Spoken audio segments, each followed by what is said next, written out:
Hello everyone, how are you all? I am Chandni Khan. Today we will discuss the chapter number 2 of Political Science of Class 8. Heading is Parliamentary Form of Government. And what are the key points?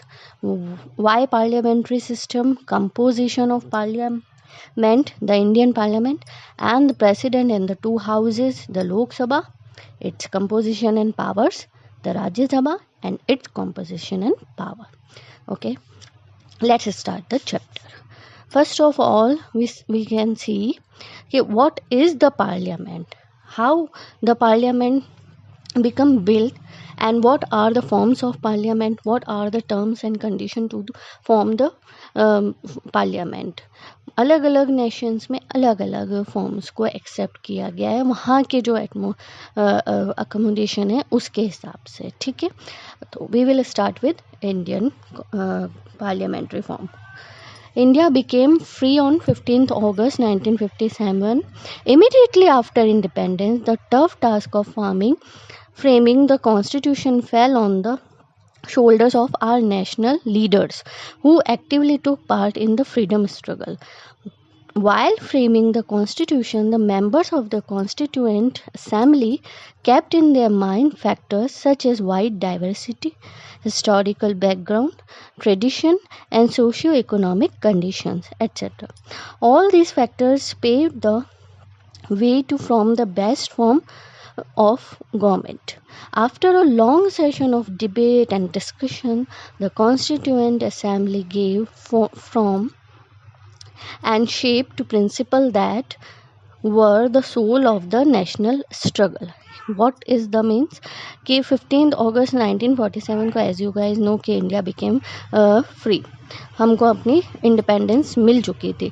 उसके बाद जब Britishers या अंग्रेज़ जो थे हमारे देश से चले गए तो हमारे सामने सबसे बड़ा चैलेंज आया कि अब हम अपने नेशन को, अपने देश को कैसे चलाएंगे, कौन से रूल होंगे, कौन से रेगुलेशन होंगे, क्या उन्हीं रूल्स को फॉलो करेंगे जो ब्रिटिश हमारे लिए छोड़ के गए थे. एकदम से इतने बड़े देश को जिसमें कौन कौन से फैक्टर्स इसको अफेक्ट करते हैं. ऑफ कोर्स वाइड डाइवर्सिटी, मतलब आप जानते हैं इंडिया जो है कितना बड़ा कंट्री है, बहुत सारे तो इसमें स्टेट है. इस स्टेट के अंदर भी छोटे छोटे कितने सारे गांव, जिले और ये सब हैं. वहाँ की लैंग्वेजेस अलग हैं. ऐसा नहीं है कि हिंदी हमारी राष्ट्रीय भाषा है तो हिंदी सब लोग समझते हैं, ऐसा नहीं है. इंग्लिश यूनिवर्सल लैंग्वेज, इंग्लिश सब लोग समझते हैं, ऐसा नहीं है. बहुत ज़्यादा डाइवर्सिटी है.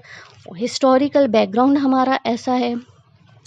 कैसे हम इस चीज़ को, ट्रेडिशन या सोशियो इकोनॉमिक चीज़ें, एटमॉस्फेयर है, वो भी इस चीज़ को इफ़ेक्ट करता है कि किस तरीके के रूल्स एंड रेगुलेशन होने चाहिए. तो ये सारी जो प्रॉब्लम्स थी हमारे लीडर्स के, फ्रीडम फाइटर्स जो थे उस टाइम, वही जिन्होंने स्ट्रगल किया था फ्रीडम को हासिल करने में, उन्हीं के कंधों पर ये जिम्मेदारी है. उन्हीं को ये आगे का भी सोचना था कि अब क्या करेंगे एकदम से.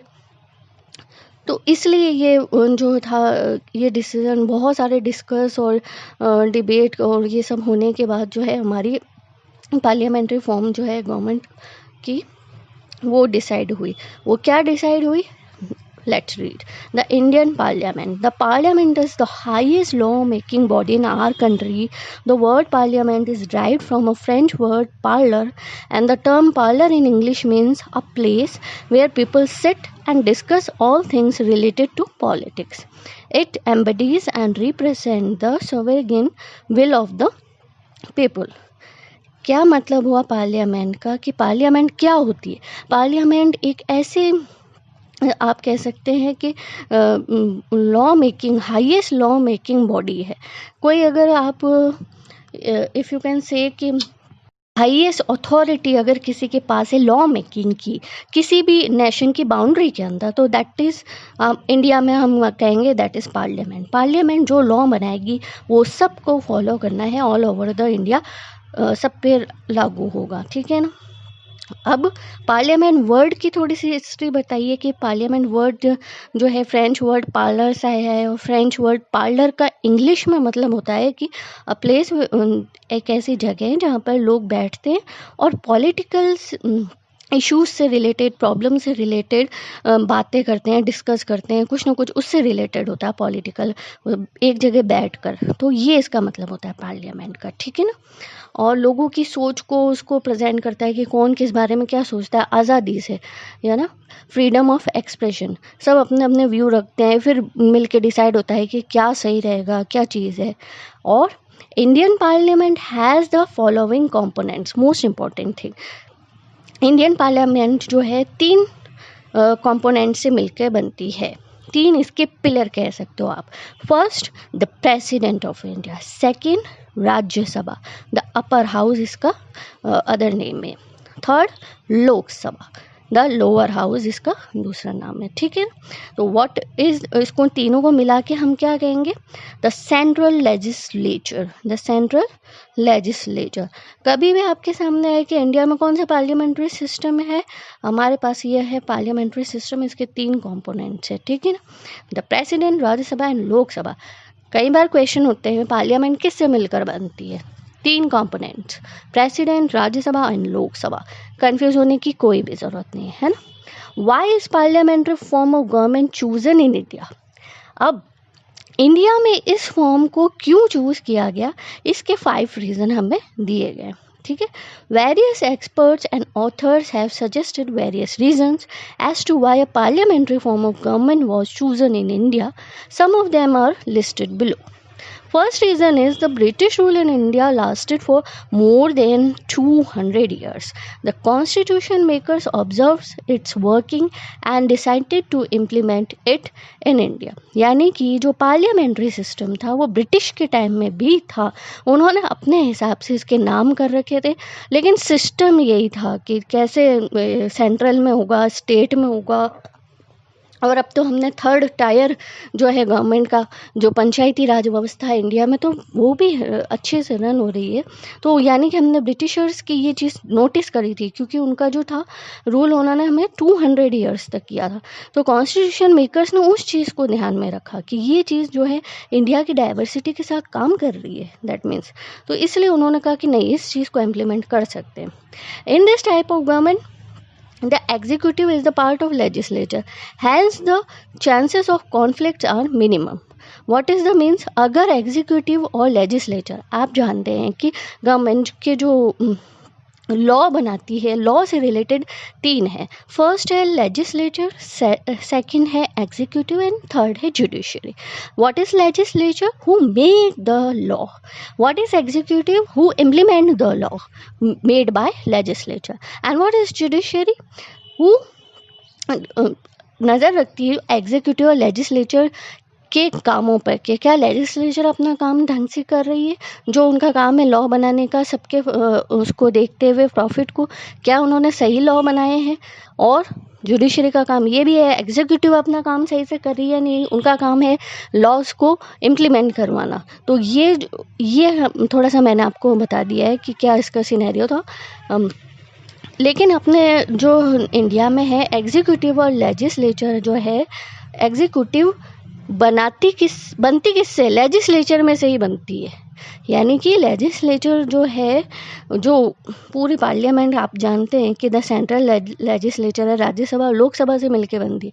लोकसभा में जो लोकसभा के जो विनिंग पार्टी होती है, उसके जो नेता होते हैं, उन्हीं से मिलकर और उनकी चॉइस से, और जो दूसरे मिनिस्टर होते हैं उनसे एग्जीक्यूटिव बनती है. यानी लेजिस्लेचर में से ही एग्जीक्यूटिव जो है एक अलग पार्ट बना है, उसके पास पावर आई है. तो ये दोनों अलग अलग तो नहीं हुए ना, यानी इनमें कॉन्फ्लिक्ट होंगे लेकिन कॉन्फ्लिक्ट कम होंगे. इनमें मतलब कह सकते हैं मन मुटाव जो होता है किसी भी मुद्दे को लेकर, कोई किसी तरीके से सोचता है, कोई कैसे सोचता है, लेकिन ज़्यादा मन मुटाव नहीं होंगे. और होंगे भी तो ये लोग एक ही पार्लियामेंट उसका हिस्सा है, तो डिस्कस कर सकते हैं आसानी से. ये वाली बात है, ये पॉइंट उनके दिमाग में रहा, यानी कि हमें इंडिया में ये वाला गवर्नमेंट का फॉर्म चूज़ करना चाहिए, parliamentary. Third reason is the parliamentary form of government is best suited for a vast country like India where a wide range of social and cultural diversity exists. हमने discuss कर ही लिया है कि India कितनी diverse डाइवर्सली मतलब जो है vast country है, किस तरीके से यहाँ पे सोशल और कल्चरल डाइवर्सिटी भी है और एरिया वाइज भी जो है आप कह सकते हैं कि बहुत ज़्यादा डाइवर्सिटी है। तो इस चीज़ को भी ध्यान में रख कर उन्होंने कहा कि पार्लियामेंट्री सिस्टम जो है वो इंडिया के पूरे एटमॉस्फेयर को और सारे डाइवर्सिटी वाले उसको सूट करेगा सिचुएशन को, ठीक है ना। Fourth is the parliamentary form of government establishes mutual harmonious cooperation between the executive and legislature. It also ensures efficiency in their working. Means क्या हुआ, म्यूचुअल हार्मोनियस कॉर्पोरेशन मतलब ये पार्लियामेंट वही वाली बात आ गई कि लेजिस्लेचर में से ही जो है एग्जीक्यूटिव निकली है, उसी में से ही चुनिंदा मेंबर्स हैं जो मिलकर एग्जीक्यूटिव बनाते हैं, जिनके पास पूरे देश को चलाने की पावर है। तो कहीं ना कहीं उनमें म्यूचुअल हार्मोनियस कॉपरेशन होगा, कैसे नहीं होगा जब वो उसी चीज़ में से निकले।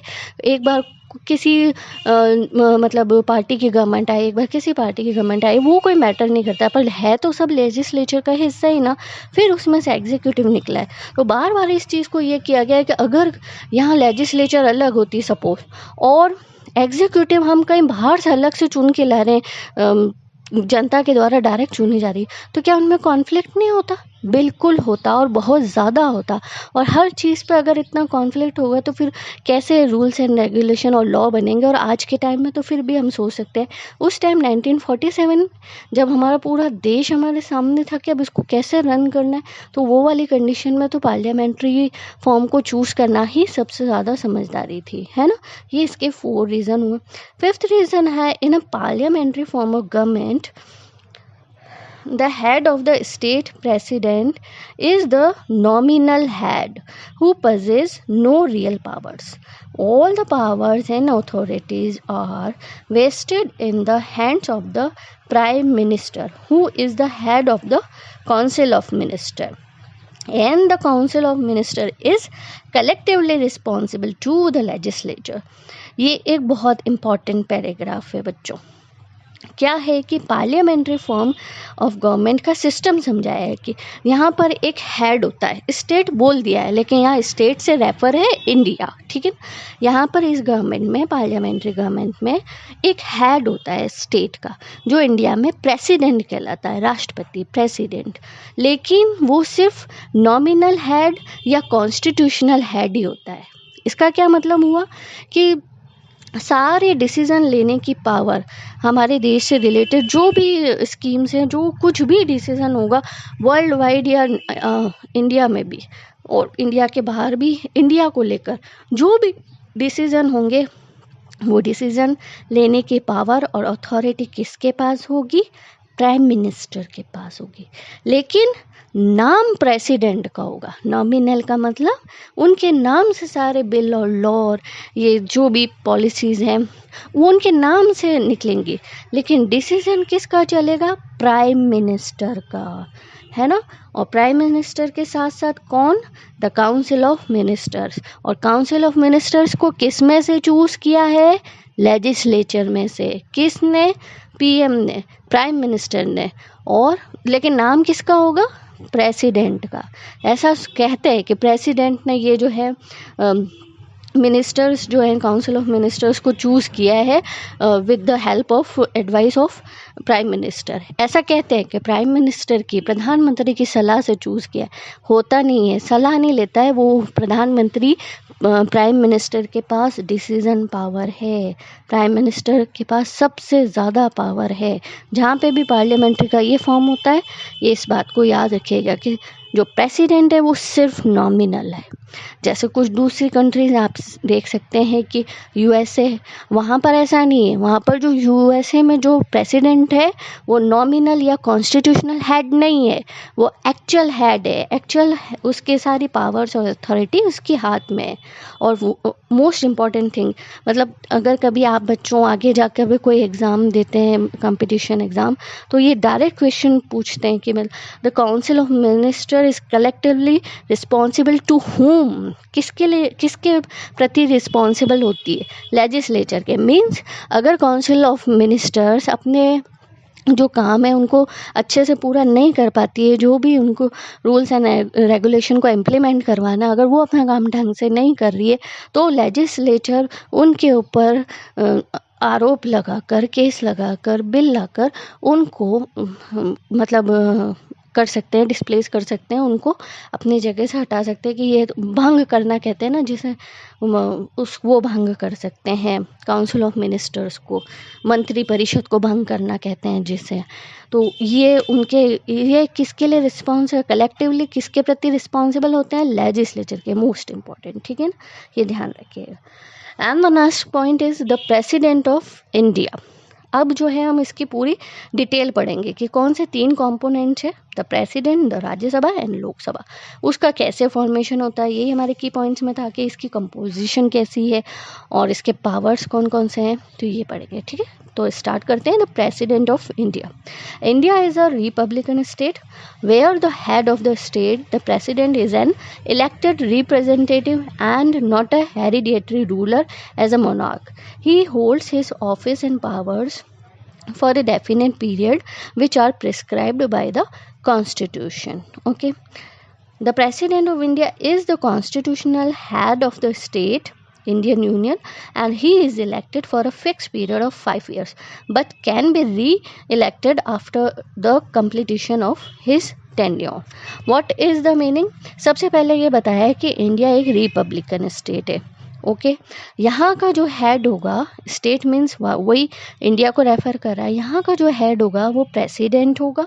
प्रेसिडेंट के नाम से सारी चीज़ें, रूल्स, रेगुलेशन, पॉलिसीज सब जो है प्रेसिडेंट के नाम से होंगी। और ये प्रेसिडेंट जो है हेरिडिटरी, मतलब वो आपने सुना होगा कि राजा का बेटा राजा, उसका बेटा राजा, ऐसे नहीं है, वो हम इलेक्टेड है, मोनार्की सिस्टम नहीं है, वो इलेक्टेड है।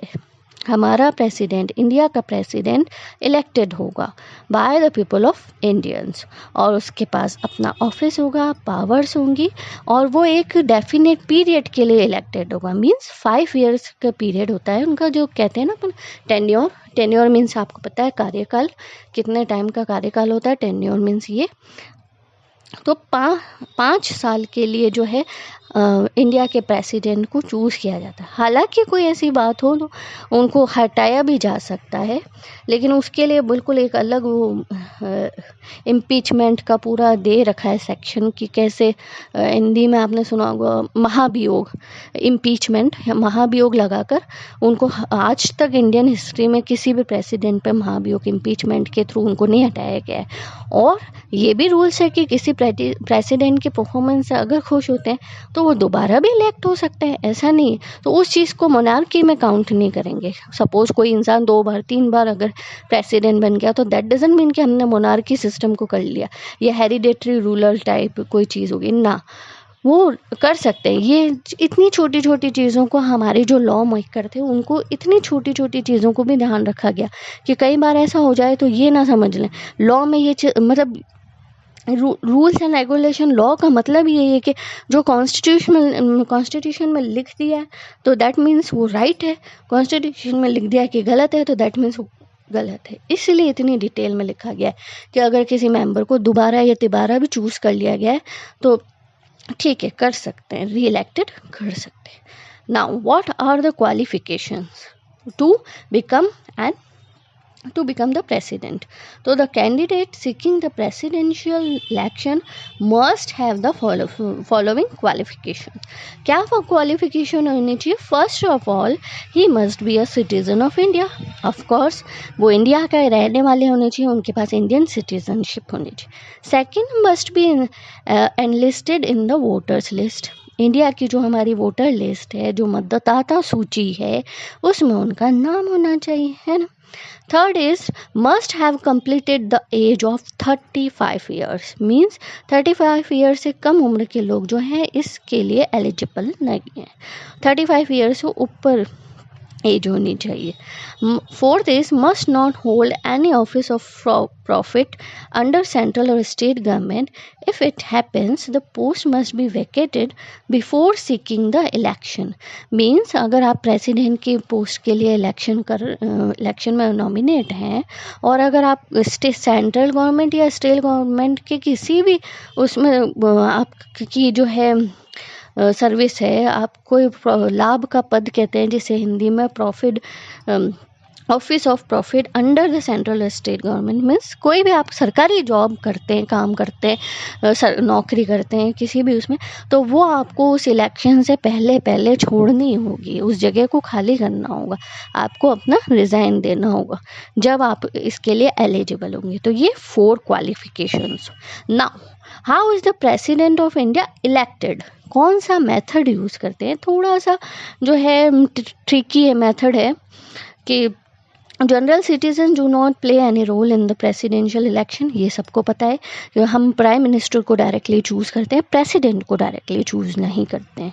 ही is elected indirectly by an electoral college consisting of the elected members of both the houses of parliament and of the legislative assemblies of states in accordance with the system of proportional representation। means क्या हुआ, 2 चीज़ें हैं। दो, पहला तो ये है कि इसमें मेथड कौन सा होता है? इनडायरेक्टली मेथड होता है। कौन सी टेक्निक होती है? इलेक्टोरल कलीग कंसिस्टिंग, ठीक है। हाउसेस कौन मेंबर्स जो है इसमें पार्टिसिपेशन करते हैं? इसमें पार्टिसिपेशन करते हैं both the houses of parliament. Confuse होने की ज़रूरत ही नहीं है। पार्लियामेंट किस 3 चीज़ों से बनी? President, Rajya Sabha and Lok Sabha. तो दो हाउसेस कौन से हुए? राज्यसभा और लोकसभा। मीन्स इलेक्शन में कौन कौन पार्टिसिपेट कर रहा है? राज्यसभा के मेंबर और लोकसभा के मेंबर जो इलेक्टेड हैं। ये बात याद रखिएगा, underline the word elected members. यूँ उसके अलावा भी जो मेंबर्स होते हैं वो, जैसे हमने इसके फॉर्म में इसका पढ़ा था कि लोकसभा में भी जो है प्रेसिडेंट कुछ मेंबर्स को चूज़ करते हैं, राज्यसभा में भी कुछ मेंबर्स चूज़ होते हैं बाय द प्रेसिडेंट। हिस्ट्री की फील्ड में, आर्ट्स की फील्ड में, साइंस और इस सब की फील्ड में, या एंग्लो इंडियन वाले, वो लोग प्रेसिडेंट के इलेक्शन में पार्टिसिपेशन नहीं करते हैं। कौन पार्टिसिपेट करते हैं? जो इलेक्टेड होते हैं। मोस्ट इम्पॉर्टेंट थिंग, ठीक है ना। Only elected members of Rajya Sabha and Lok Sabha and the legislative assemblies of states. Legislative assembly आपको पता है, विधानसभा, राज्यों की जो विधानसभा है, लेजिस्लेचर है, उसके भी इलेक्टेड मेंबर। कौन? Elected member. और ऐसा हो सकता है जैसे राजस्थान की है और गोवा इतना छोटा है, सिक्किम इतना छोटा है, वहाँ की पॉपुलेशन कम है, राजस्थान की ज़्यादा है, महाराष्ट्र की और भी ज़्यादा है, मध्य प्रदेश की और भी ज़्यादा है, तो सबको बराबर सीटें मिल जाएंगे? नो। यहाँ इसका एक रूल होता है, जिस स्टेट की जितनी पॉपुलेशन है उसके अकॉर्डिंग उनको प्रोपोर्शन दिया जाता है। आप देख रहे हैं ना last line, with the system of proportional representation. Means MP की जो है, मध्य प्रदेश की सपोज सबसे ज़्यादा है, या महाराष्ट्र की पॉपुलेशन सबसे ज़्यादा है और गोवा की कम है, तो उनको उनकी पॉपुलेशन के हिसाब से लेजिस्लेचर के मेंबर्स को अटेम्प्ट करने का मौका मिलेगा। किस में? इलेक्शन ऑफ प्रेसिडेंट, ठीक है ना। ये इसका एक पूरा प्रोसेस होता है। I hope you understand what I am saying कि किस तरीके से प्रेसिडेंट का इलेक्शन होता है। हालांकि इसके प्रेसिडेंट के इलेक्शन का जो इलेक्टोरल कॉलेज सिस्टम है वो भी बहुत थोड़ा सा ट्रिकी है। सब आज तक भी हमारे कुछ जो हैं मिनिस्टर्स हैं जिनको ये प्रोसेस समझ में नहीं आया है, वो गलत वोट दे के आ जाते हैं। आपने सुना होगा न्यूज़ वगैरह में। खैर, tenure of the office, the president of India is elected for a fixed tenure of 5 years. He can be re-elected as well. President's office may fall vacant in case of sudden death and resignation or through impeachment if there is any violation of the constitution on part of the president. What is the meaning? Tenure of the office.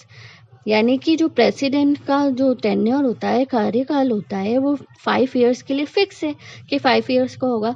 लेकिन ऐसा भी हो सकता है कि उसी जो है प्रेसिडेंट को हम दोबारा चूज़ कर लें, तो यानी कि नेक्स्ट 5 इयर्स के लिए वो फिर से चूज़ हो गए, हमने डिस्कस कर ही लिया है। लेकिन कभी कभी ऐसी सिचुएशन में हो जाती है कि प्रेसिडेंट ऑफिस जो है खाली हो जाता है। किस केस में? सडनली क्या पता प्रेसिडेंट की डेथ हो जाए, किसी भी नेचुरल कॉज से या एक्सीडेंट में, या कैसे भी सडन डेथ हो सकती है उनकी, वो अपनी मर्जी से रेजिग्नेशन दे सकते हैं, या फिर उन इम्पीचमेंट के थ्रू। मैंने अभी बताया था ना, इम्पीचमेंट महाभियोग के थ्रू। यानी इम्पीचमेंट का मतलब क्या होता है कि प्रेसिडेंट के ऊपर कोई भी ऐसा इल्ज़ाम लगाना, यानी कि उन्होंने कॉन्स्टिट्यूशन की अवमानना करी है, वायलेशन ऑफ द कॉन्स्टिट्यूशन, मतलब कॉन्स्टिट्यूशन का कोई ऐसा लॉ है जो प्रेसिडेंट ने नहीं माना है या तोड़ा है, तो उनके ऊपर इम्पीचमेंट या महाभियोग लगा सकते हैं, और उसको प्रूफ करना पड़ता है। जब प्रूफ हो जाता है तभी उनको हटा सकते हैं, ठीक है ना। तो the resolution of impeachment may be moved in either house of the parliament, the upper house and the lower house। क्या मतलब हुआ कि ये जो impeachment का जो बिल है वो किसी में भी पारित किया जा सकता है, किसी में भी पेश किया जा सकता है। किसके खिलाफ? प्रेसिडेंट के खिलाफ। यानी हर बिल जो है राज्यसभा और लोकसभा में एक जैसे उसके रूल्स एंड रेगुलेशन नहीं। अभी हम आगे पढ़ेंगे। लोकसभा को राज्यसभा से ज़्यादा पावर हासिल है, और खासकर मनी बिल और उनको लेकर जो है ज़्यादा। अभी हम पढ़ेंगे बेटा। यहाँ पर ये है कि जो प्रेसिडेंट के लिए इम्पीचमेंट का वो है, वो दोनों हाउस में से किसी में भी सबसे पहले पेश किया जा सकता है। ये है impeachment is a very complex process till date no president of India has been impeach. ये बहुत अच्छी हमारी इंडियन हिस्ट्री की ये है कि आज तक की तारीख में किसी भी प्रेसिडेंट को, मतलब किसी की डेथ हो गई हो या ऐसे, वो अलग बात है, लेकिन किसी को भी इम्पीचमेंट के थ्रू नहीं उनकी पोजीशन से हटाया गया है, ठीक है। Now the salary and allowances. So the president used to get 90,000 earlier as salary per month, which has now been raised to 1,50,000 along with other allowances as permissible by law from time to time। आपको पता ही है, easy है। 90,000 पहले था, लेकिन law के द्वारा इसमें बार बार चेंज किया जाता है, यानी समय के अनुसार 10 साल 20 साल 25 साल बाद चेंज कर दिया जाता है कि भी जिस तरीके से जो है इकोनॉमिक स्टेट बदल रही है, तो फिर नीड भी बदल रही है, तो सैलरी तो सभी की बढ़ती है धीरे धीरे। तो इस तरीके से अभी उनकी क्या है, 1,50,000 है, और अलाउंसेज अलग से हैं। आपको पता ही है कि दूसरी तरह के अलाउंसेज में मिलते हैं, किस तरीके से कार वगैरह, जो घर है या बिजली और पानी के बिल हैं, ये अलाउंसेज में ये सब चीज़ें आती हैं। तो ये उनको उनकी सैलरी के अलावा अलग से भी मिलता है, ठीक है ना। Now the power of president, very important. इसमें 6 टाइप्स ऑफ पावर्स दे रखी कि एग्जीक्यूटिव में उन्हें क्या पावर है, लेजिस्लेटिव में क्या पावर है, जुडिशियल में क्या पावर है, फाइनेंशियली क्या पावर है, इमरजेंसी सिचुएशन आ जाए तो क्या पावर है, ठीक है ना। तो first of all executive powers. So the executive powers enjoyed by the President of India are, being the head of the state, he or she makes all the important official appointments. Official appointments means सारे important appointments, like high court के जज हैं, supreme court के जज हैं, prime minister हैं, council of ministers के वो हैं, मेंबर्स हैं, या हमारे नीति आयोग है, योजना आयोग है, इतनी सारी काउंसिल्स हैं, सबके हेड हैं। हमारी सारी जो भी तीनों आप कह सकते हैं कि आर्मी है, नेवी है, ये इन सब के जो हेड हैं, उस मतलब क्यों सारी इम्पोर्टेंट जो है उनको कौन चूज़ करता है, वो हमारे प्रेसिडेंट उनके हेड को चूज़ करते हैं, यानी कि ऑफिशियल अपॉइंटमेंट उनके नाम से ही होता है। मैंने आपको पहले ही बताया। Administrator all the union territories, union territories जो हैं स्टेट्स के अलावा, वो भी हमारे प्रेसिडेंट ही चूज़ करते हैं। All the treaties become effective on after the president's assent. Means ये जो हमारी यूनियन टेरिटरीज हैं उनके यूनियन टेरिटरीज तो हो गई, ट्रीटीज़ जो हैं वो भी कब हमारी इम्प्लीमेंट होती हैं, जब तक उस पर प्रेसिडेंट का साइन नहीं हो जाता, उनकी प्रेसिडेंट की परमिशन नहीं मिल जाती, तब तक हम जो है ट्रीटी है वो अपने कार्य में नहीं आती, इफ़ेक्टिव नहीं होती जब तक। यानी कि 3 उनके पास मेन पावर हैं एग्जीक्यूटिव पावर्स के। And just like judicial power, तो appoints the chief justice of the supreme court and high courts and other जजेस of the supreme court and high courts. यानी कि मैंने अभी बताया कि सुप्रीम कोर्ट हाई कोर्ट के जज हैं, उनको कौन अपॉइंट करता है, प्रेसिडेंट, और एक्चुअल में कौन करता है, प्राइम मिनिस्टर। लेकिन नाम प्रेसिडेंट का ऐसा नाम होता है कि प्रेसिडेंट ने चूज किया है with the advice of prime minister, but who will choose them members, prime minister will choose them, okay, on the reference of president का सिर्फ नाम होगा। Second, it's not answerable to any court of law for the discharge of his और her duties. यानी कि अपने जो भी उनकी ड्यूटी है उसके लिए वो किसी को भी आंसरेबल नहीं है, किसी को भी जवाबदेह नहीं है। राष्ट्रपति का इतना बड़ा ओहदा होता है, इतना बड़ा डेजिग्नेशन होता है, तो कोई भी उनसे ऐसे करके नहीं पूछ सकता आपने क्या किया है, ये वो, आपको तो ये करना था, ऐसे नहीं कर सकते हम। उनका एक रेस्पेक्टेड स्पेस है, डेजिग्नेशन है, उसके हिसाब से काम होता है, ठीक है ना। तो he is not answerable to anybody, any court of law.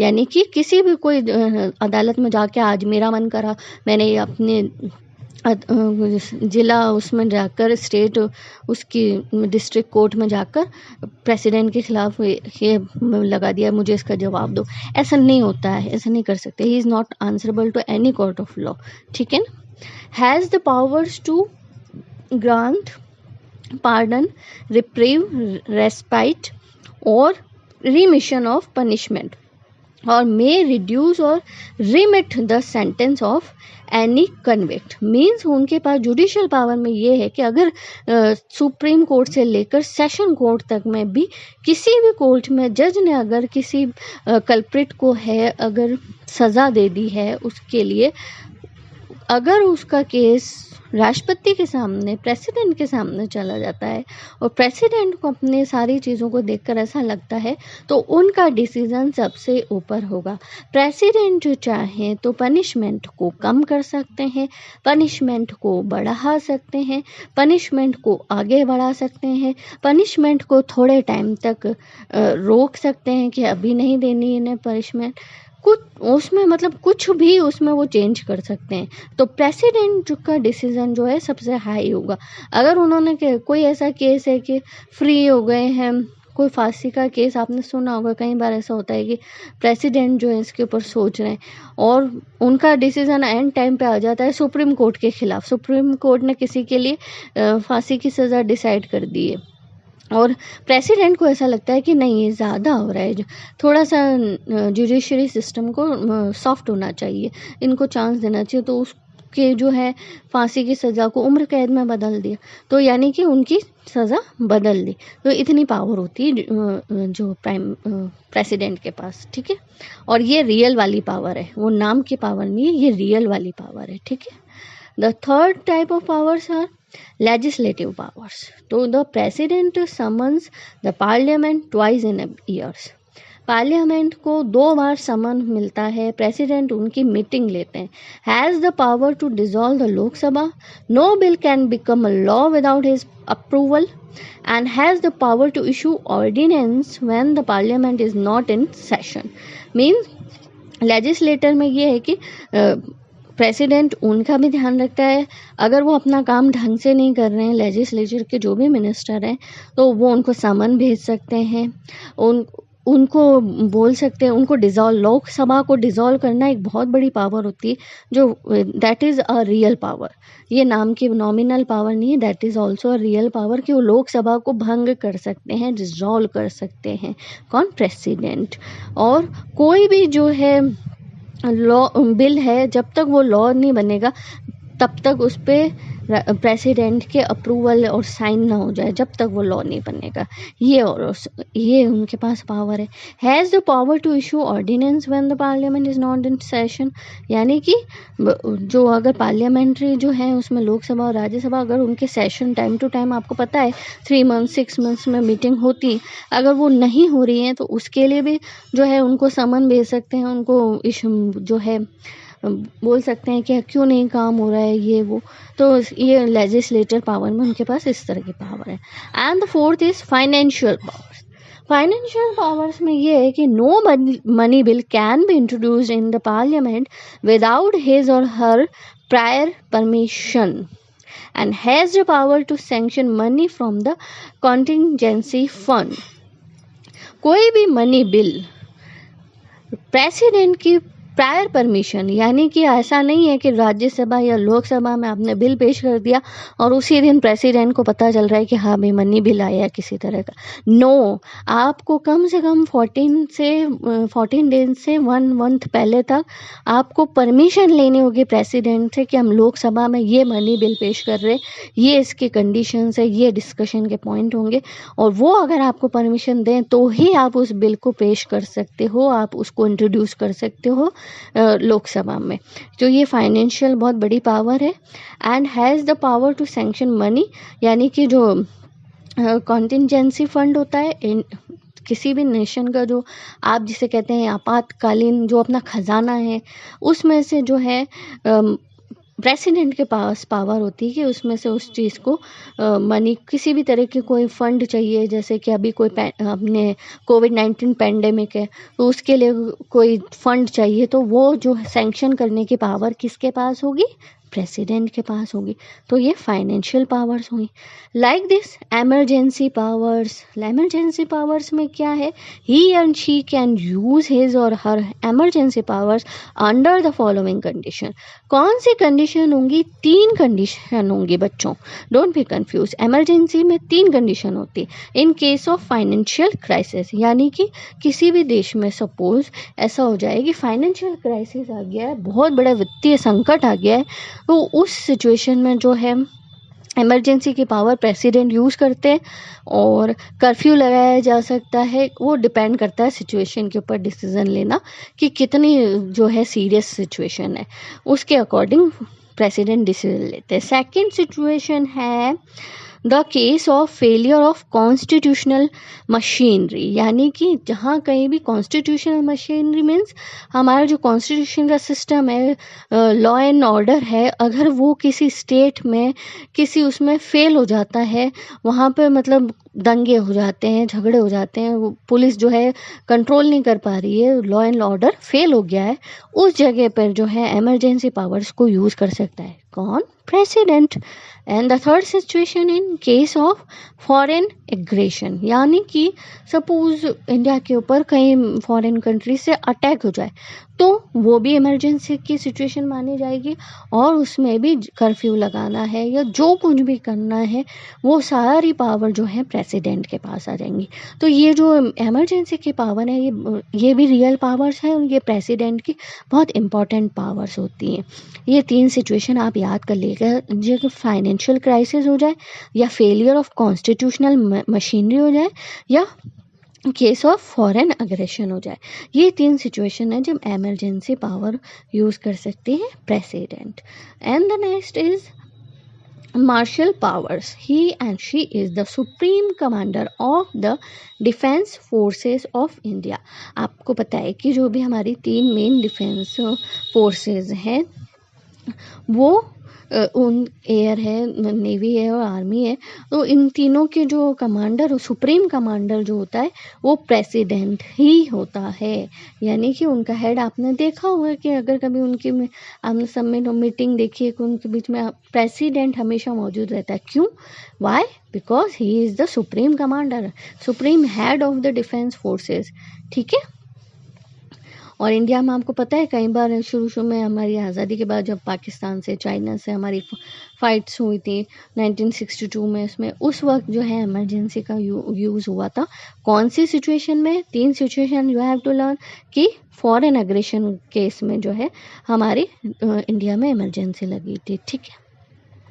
Now the next point is the vice president. President के बाद जो सबसे इम्पॉर्टेंट पोजीशन होती है वो होती है द वाइस प्रेसिडेंट की।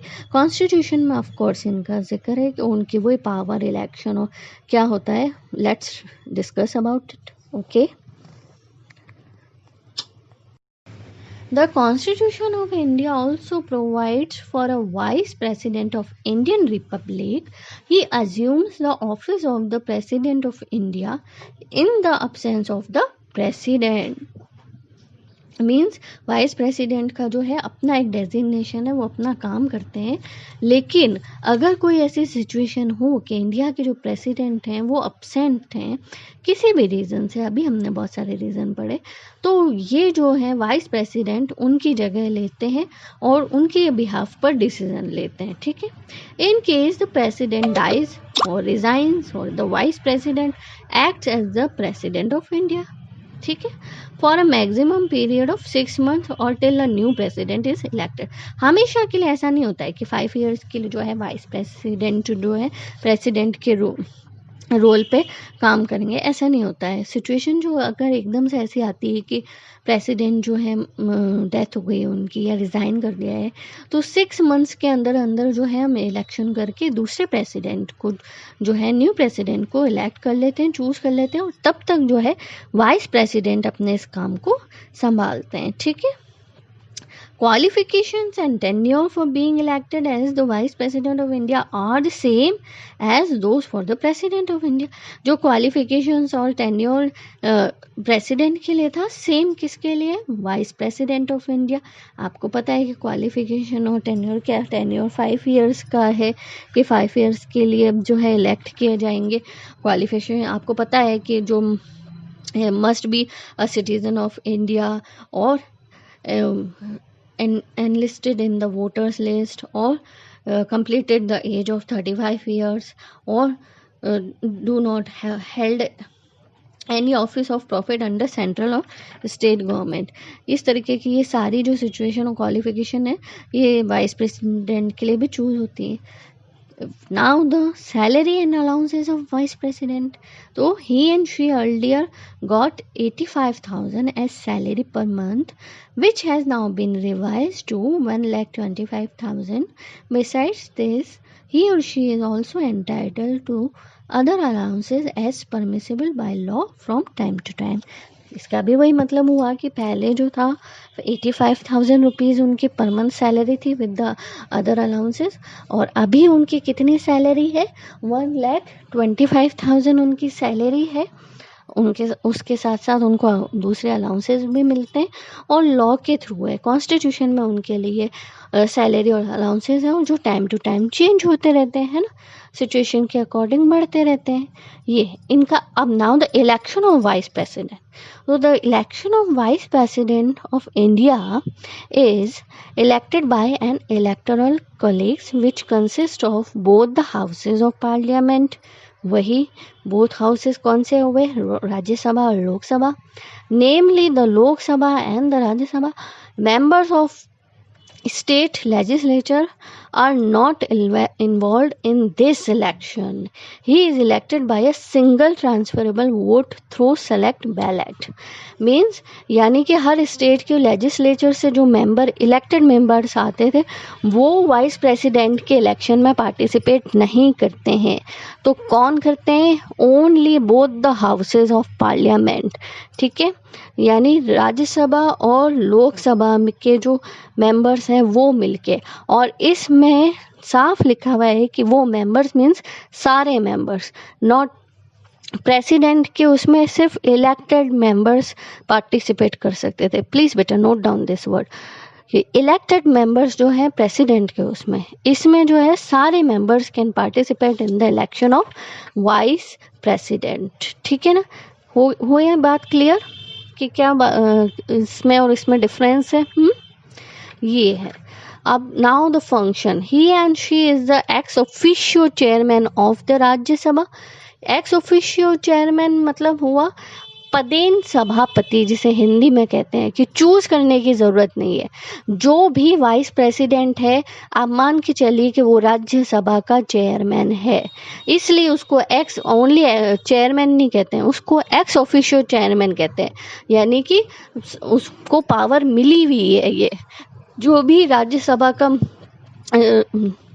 चेयरमैन होगा वो आप कह सकते हैं कि वो इंडिया का वाइस प्रेसिडेंट है, और जो इंडिया का वाइस प्रेसिडेंट है यू कैन से कि ही इज़ द और she is the ex officio chairman of the Rajya Sabha.